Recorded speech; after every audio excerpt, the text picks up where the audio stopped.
because a building online media. So baganda bange madde nsaba obusungu tubukakanye ba YouTube egos zikakane amalala n'amampati bitukakane fenna abasatu tulabe butya butuyinza okubanga tukolaganamu okubanga tunyweza space ene ya online kubaka kati yeriko yegenda okubeerako traditional mukasera nga traditional media ali kuma VV.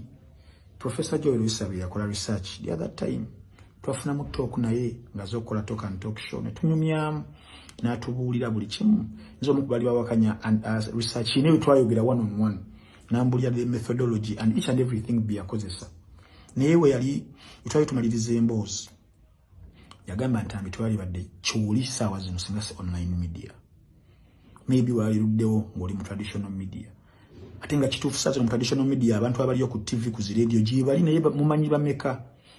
You understand? Bakola bichige musale mulaba.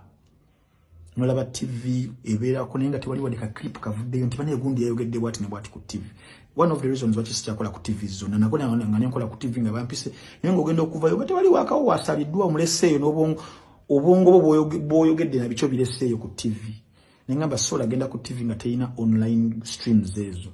Ntimba mvudde mu show nga ngasabayo nga bakampa nyankawa nga ngateke wange obanga nkawa abana bala bakatambuza okitegeera kikulaga amanyi ga traditional ga online media tiga amanyi okwenkana ekyo so sizze mu kuyomba enzize mu kuwabula tuberenga recognizing fenna amanyi gaffe mu kwegatta ge manyi online media yeriwo tegenda kubanga evawe yongezi kubeera sophisticated and diverse.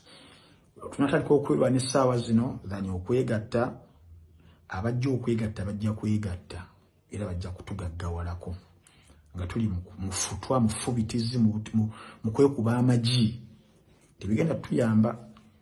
So YouTube inaina ngoli eyo oba oganya omwana wa TikTok okusala wakawonga mwendi nze because I'm a contributor nze basigenda kola naawe.